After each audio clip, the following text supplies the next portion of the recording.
Hi, welcome to Pennsylvania Newsmakers, and as always, thanks for watching. Well, a flurry of activity this week on key parts of Governor Corbett's agenda, and then the other side, we will hear from the Citizens Marcellus Shale Commission. All of that and more when Pennsylvania Newsmakers returns. This is Pennsylvania Newsmakers, a fast-paced, unrehearsed weekly discussion with and about the leaders who shape your world. And now, here's your host, Terry Madonna. Hi, welcome back to the program. Oh, I forgot to say Pennsylvania politics and government in depth and in detail, and it all starts right now. What's going on with the host today?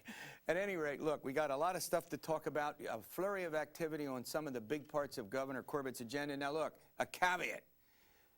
Things are happening all over the place after the taping of this show. Much of the activity going on in the state Senate.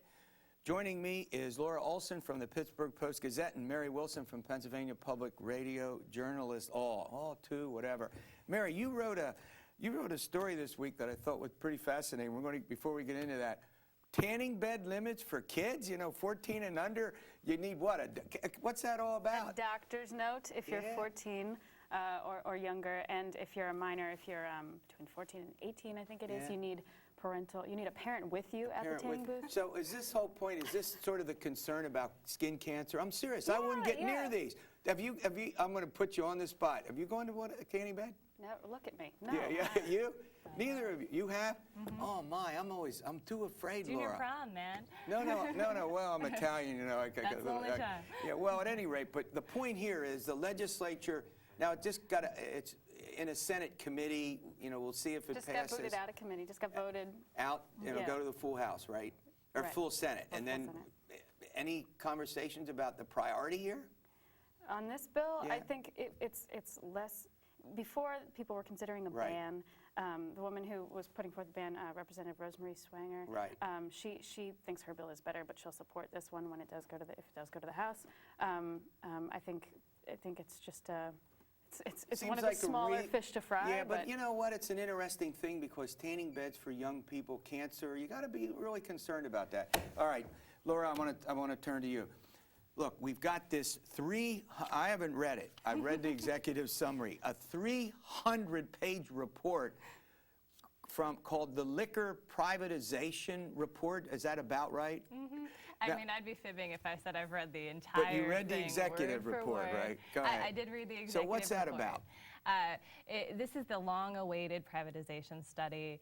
When this came up earlier this year, the administration asked this firm, PFM, to analyze it, say, how is the best way to do this if we wanted to go about doing this? So unsurprisingly, they came back with a way to do it. Right. So it kind of confirmed everyone's suspicions. We had been saying that this selling off the state's liquor stores and the system that provides that alcohol would raise somewhere around $2 billion. This says, depending on how we do it, somewhere between $1.1 billion and $1.6 billion. Not quite as much, but go ahead. But still in there. And they basically back the proposal that House Majority Leader Mike Terzi has come out with, which would auction off both the wholesale and the retail licenses over a time period.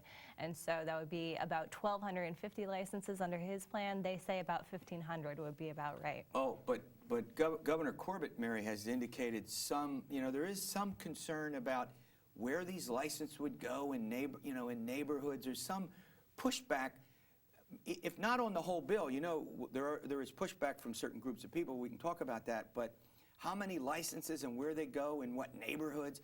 Governor, I noticed, has made some comments about some concern there. Is that right? Right, and there hasn't been, I didn't see in the executive summary a whole lot of detail about how you would restrict licenses. I think PFM, the Public Financial Management, which made the report, I think they were pushing for no limit on the number of licenses sold because they figured the market would determine, how many you'd need. Oh, I get your point. But they also mentioned that whatever money you made from auctioning the licenses could be put into law enforcement and things like that, I believe. So regulatory things to make sure that there is this concern, the expansion.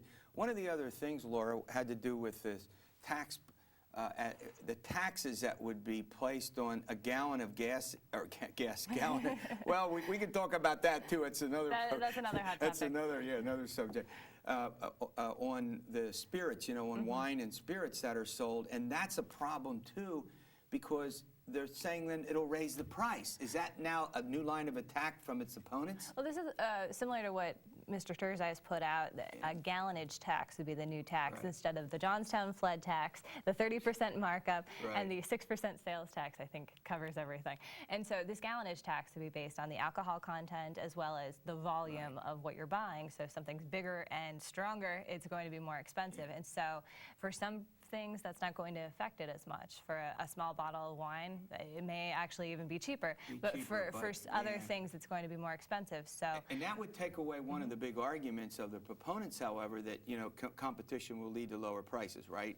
That's what they're saying, but I don't think there's so much consensus. And even the PFM study said that there could be an impact on price with new, like a gallonage tax. All right, talking about taxes, we're going to run to a break. But before I do, this still seems, and I'll ask both of you this, yes, no, maybe, still seems to have a tough road through the entire legislative process. Yes, no? And this pointed out all the problems and all of the many details that would need to work out. So still no done deal, no done deal, not by any stretch. All right, vouchers, they're moving.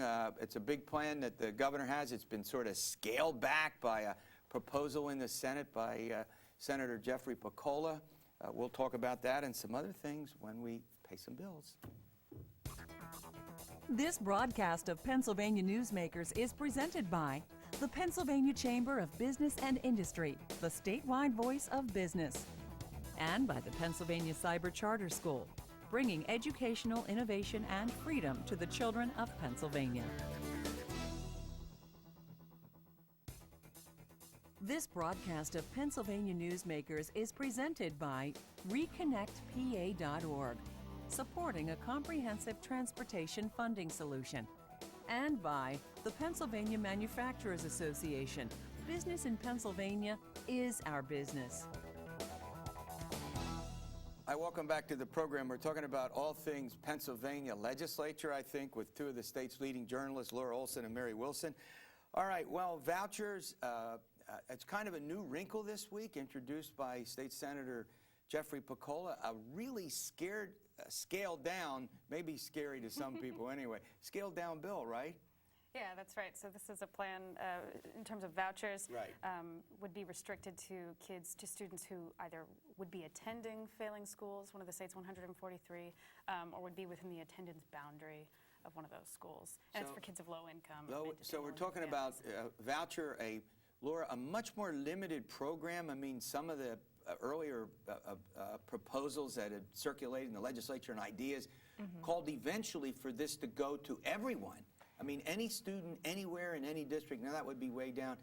This plan involves relatively small number of kids, right, in a relatively small number of school districts, 17, I think, and you think most of them are where? In Philadelphia. And as you said, yes, as this was beginning to move in the spring, we saw it grow to try and gain some support.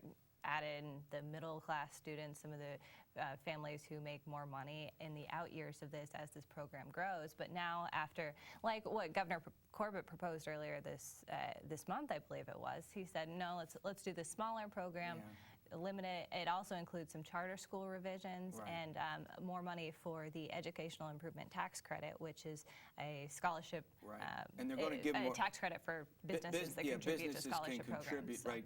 Mary, businesses can contribute to scholarships in school districts, and that helps and that is escalated, more money in the bill as well. Which is something the House wants. That's something the House wants, right? Right, that's popular with a lot of people, and that'll grow by $25 million from 2012 to 2014, $25 million a year, and then another $25 million. So its funding would ultimately go up to $125 million, with possibilities of additional 5% increases every year if there's high enough demand.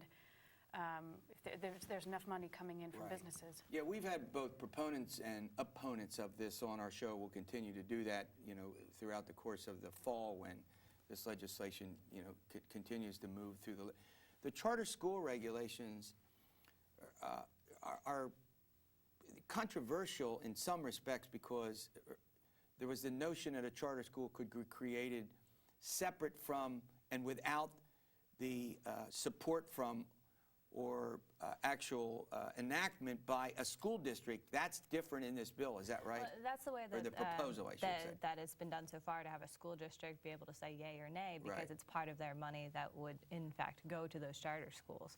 And instead, the governor had called for a statewide authorizer, which there's been some support for in the legislature, so one statewide body would be able to say yay or nay on these applications. I don't believe it's in that form yet, but there's been some talk about having universities get involved in some Colleges way. and universities have do some charter other schools. option besides just the school Well, there was districts. a time, just for everybody's information, when the public universities actually taught kids in elementary schools, in their colleges, in early childhood education.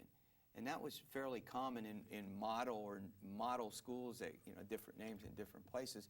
So that might be I don't know if they're still doing that or not. Do either? I don't know if they're still doing. I'm a product of one of those. Not that particular program, but of public universities. All right. Before I let you go, I want to completely switch gears, and I know this is inside baseball. We're about soon to hear or to get a report about what the new boundaries will look like for state lawmakers. Is that right? Yeah. Is that coming up pretty soon? They're going to produce, they have to by law. It's coming on Monday. Monday? That's Now, right. And apparently some Democratic districts will be moved, and as usual, there'll be a fight over that. Any inkling, anything you can tell us about it? I haven't done the reporting on it. I've just been reading the articles. That's Maybe all right. you know more? Yeah. As we've talked about earlier on the show, I mean, so much of the population moved from the western half of the state to the Right. eastern half that all of the rumors has been that someone in the Pittsburgh area was going to see their Senate seat basically picked up and dropped somewhere else. And so there's rumors that could be, someone like Jim Brewster, who is new this year, someone even like Jim Furlow, whose district has lost a lot of population. And what they'll typically do is take retirees. I mean, if you're going to That would retire, it's easy because they don't have to fuss. They can just move the district. Exactly. And typically what's happened in the past, I think that Republicans have generally gained because they've moved them out of. One district is surely going to go in York, Lancaster, and Adams, maybe one down in the Philadelphia suburbs, and then one up in Monroe County, as I understand. Is that sort of what you've generally been hearing? Sure. Is that about right? And as you said, they want to make sure that's not already a safe Republican district that someone's retiring in, so that that's they right. can find another district that will help them. And then finally, before I let you go, we're still waiting, and there's no deadline on this for the congressional redistricting guidelines, right? And they're likely to do that before they leave. They don't have to. Is that right? You think that they, to do the congressional districts, likely to do it before they leave for the holidays?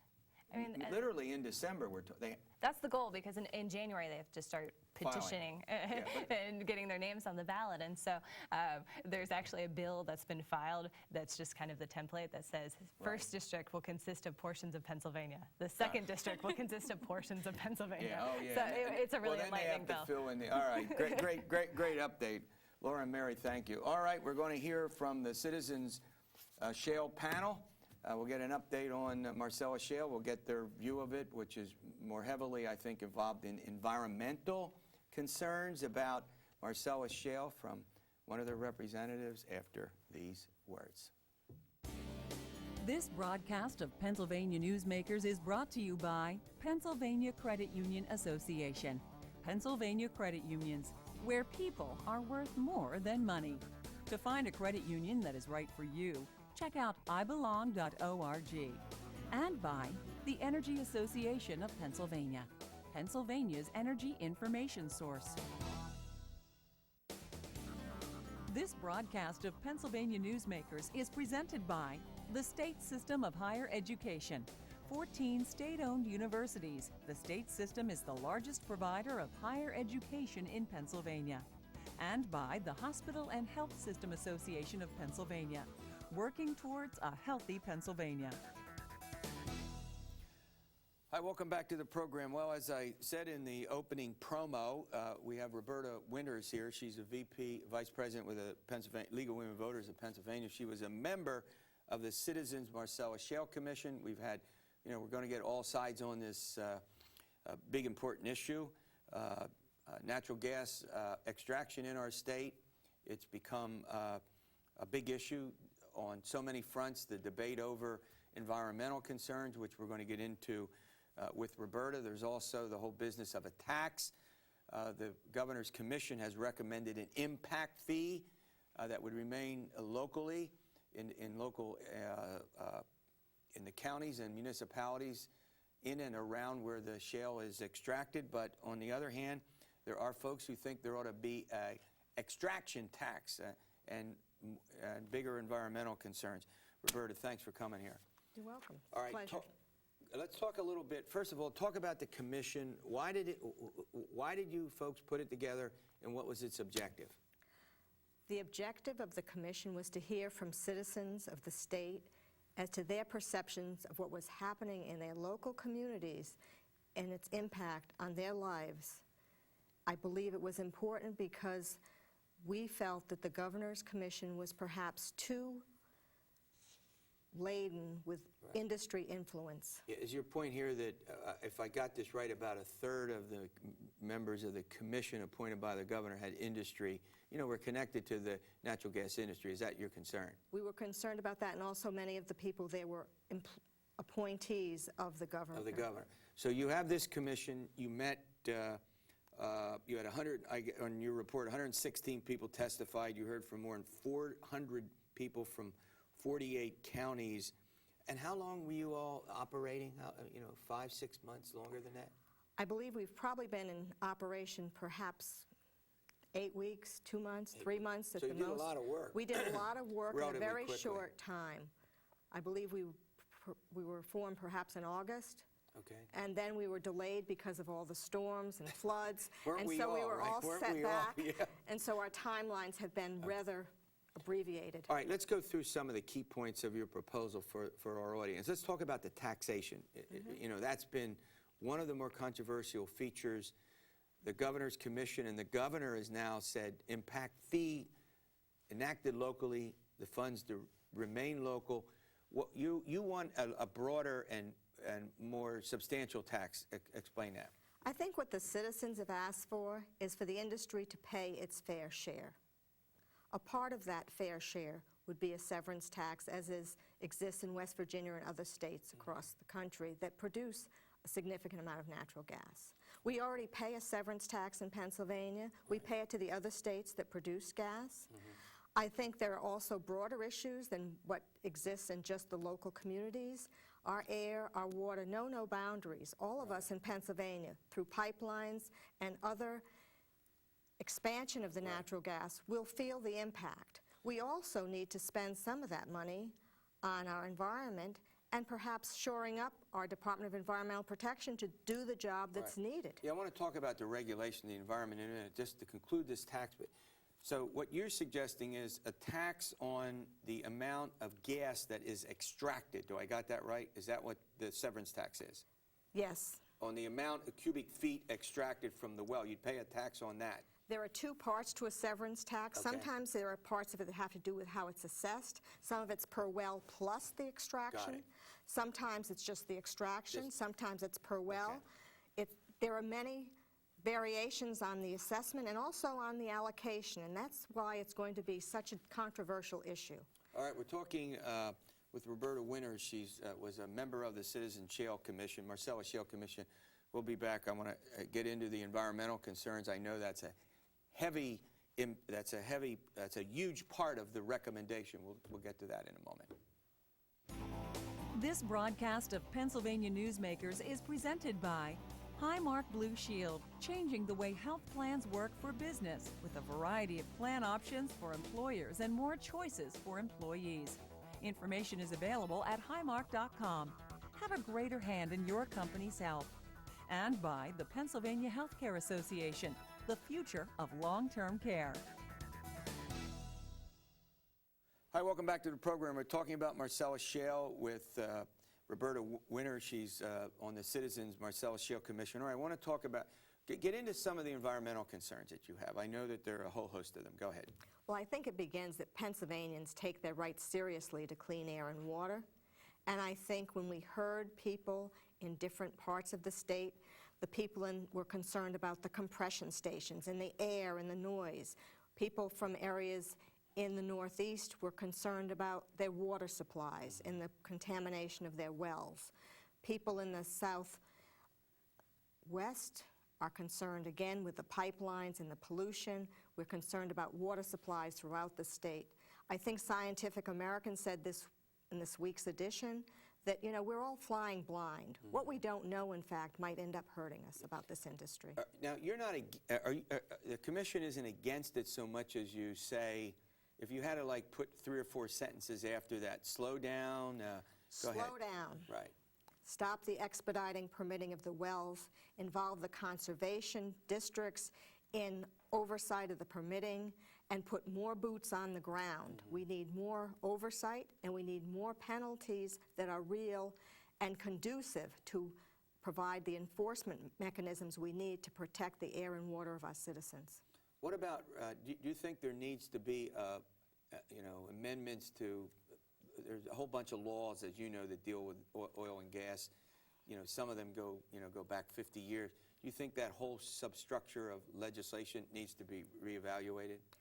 I think the current piecemeal process does not work in the best interest of the citizens of Pennsylvania. If you look in Lancaster County, you see lots of patchwork quilts. I would describe the industry's regulations in Pennsylvania like a crazy quilt full of holes. And because they find the loopholes and the waivers, it's really at the expense of Pennsylvania citizens that that process is going forward. Now, what would you do to strengthen the Department of Environmental Protection? Well, I think they've been severely curtailed by budget cutbacks in recent years. I think we need to bring up their numbers, their training, and their continuing ongoing need to keep up with the ever-evolving technological advances of the industry. We're dealing with things we've never dealt with before in this state. And that's because you would argue it's the increase in the number of wells, the impact that it has so quickly in a couple of years on the environment as well as the economy, the local economy, right? Yes, and I think, you know, to have 84 inspectors on the ground, that was in the governor's report at this point in time, that's no way to protect Pennsylvania's air and water. Yeah, one last question. You want a consumer environmental advocate in the Office of Attorney General. Is that so you get investigatory and legal clout behind whatever they do? Yes, and I think one of the problems we have in Pennsylvania is there is a lack of transparency when there is a problem because of non-disclosure in the leases. We really don't know the real impact. When we heard from citizens, we know some of them are sick. We know some of them are hurting. Right. And I think it's important that we have that kind of open exchange. Thanks for the update. Thanks for coming on the program. We'll see you next week for another edition of Pennsylvania Newsmakers, and as always, stay well.